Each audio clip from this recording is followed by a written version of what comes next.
Hi, my name is Stephanie, and this is my final project for CS50's Introduction to Cybersecurity. For my topic, I chose to explore one of the most talked about incidents of 2023, that being the MGM Resorts ransomware attack. This I found to be a great example of how even a massive, well-funded organization can be brought to its knees by something as simple as a phone call.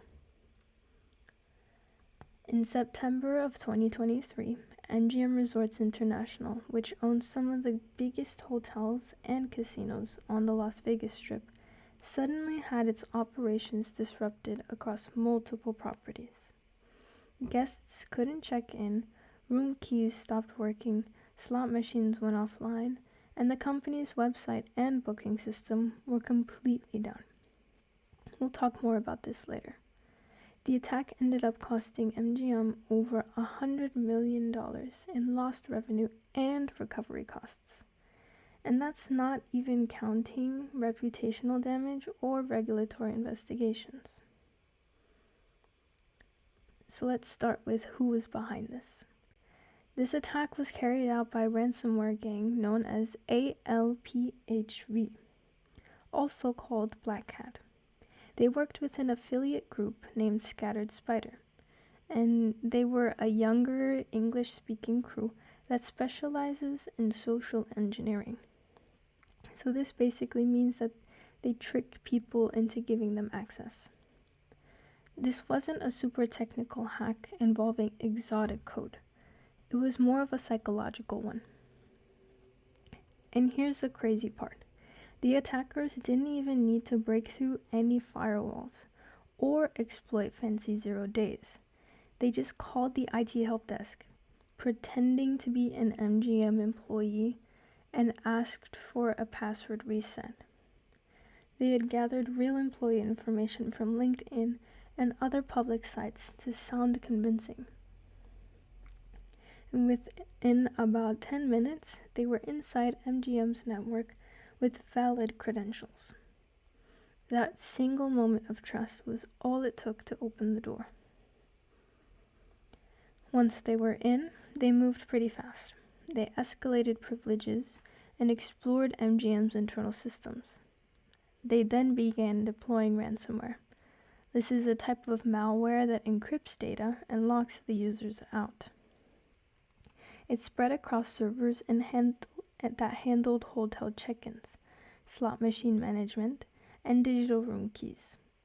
MGM's operations came to a standstill because of that, and the attackers demanded payment to restore access. Now, this impact was enormous on MGM.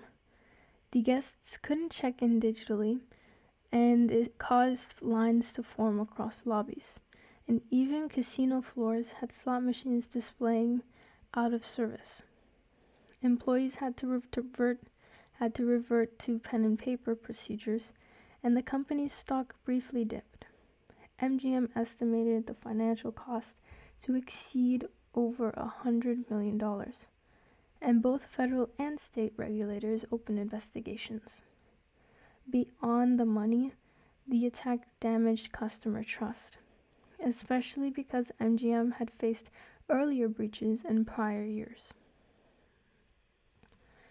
So why did this even happen in the first place? Well, there were several internal weaknesses that made MGM vulnerable. One of them being identity verification at the help desk, meaning employees could be impersonated easily. Lack of multi-factor authentication for internal accounts. Overly broad permissions granted to support staff, minimal security training, meaning employees didn't recognize social engineering tactics, and limited real-time monitoring to catch unusual access early. And altogether, these created the perfect storm for these hackers. And most of this could have been prevented with basic but enforced security hygiene. Requiring multi-factor authentication, tightening help desk verification policies, and training employees to detect social engineering attempts could have stopped the attack before it even began. Something even as small as a secondary verification step, like texting the real employee before resetting their credentials, would have made a huge difference. This case connects directly to what we learned in our course. From the securing accounts and securing systems modules, we know that technology is only one layer of our defense. The human factor, that being how employees behave, what they click and who they trust, is often the biggest vulnerability that we have. Cybersecurity isn't just about encryption or firewalls. It's about policies, training, and awareness. So what can organizations learn from MGM? First, they can enforce multi-factor authentication everywhere. Second, adopt zero trust modules, assuming every request coming to them might be malicious. Third, conduct regular phishing and social engineering drills for the staff. Restrict access, only giving employees what they truly need.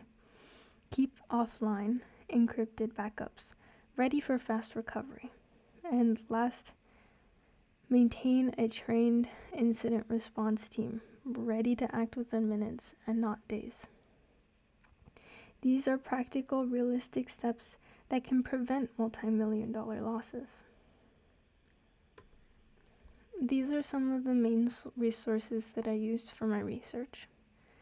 Some of these include press releases from MGM Resorts themselves, investigations by Routers and The Verge, technical analysis by Netrix and ThriveDX, and some insights from our cybersecurity lectures.